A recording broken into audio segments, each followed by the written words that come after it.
I have friends that look at the animation things that I do and they say, "Oh, Kevin, you've got this really dark side of you. You know, I don't really see that when I talk to you."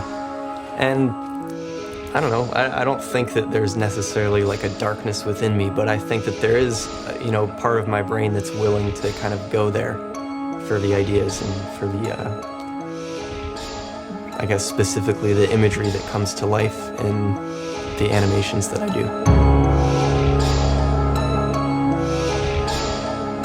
I'm an art director, kind of by day, and then I do a lot of animation stuff on the side. One of my projects, the Flux Machine, which is GIFs I make from old photography.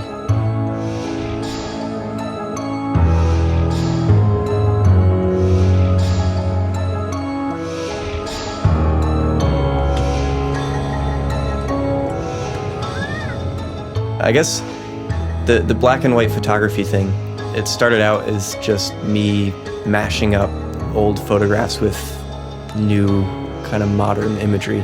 When you look at an old photograph, it's probably the least likely thing that you would ever expect to kind of spring into life.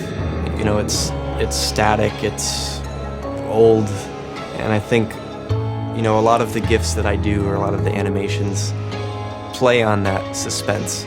You look at one of the GIFs and you see something move out of the corner of your eye, and then it doesn't move again for a good 6 or 7 seconds. And I guess staticness of old photography kind of adds to that feeling of suspense. Part of what makes a GIF really interesting and really exciting to me is that you've got, about 80 frames max to tell a story. The looping aspect of it is another thing that makes it really interesting to me, because you need to make it something that will resolve upon itself. And that kind of also affects the storytelling.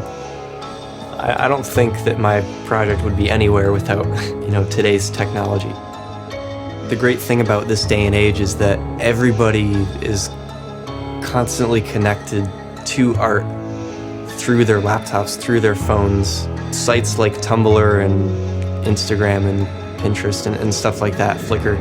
It all kind of brings people together in this, in the world of art, this gallery that's always kind of being refreshed and changed and updated with the newest, coolest stuff. And it's there, it's on your phone. There's a common theme in the photos that there's not a single person alive now who was around when that photograph was taken. There's kind of this unknowable quality to those photos. So I kind of like to look at the photos and kind of imagine in my own head what, could possibly have, not really happened, but kind of what an alternate history could be, and kind of, just imagine the weird stuff that could take place in a past that's kind of in my own imagination that can't really be disputed by hard fact, because, no one's alive anymore.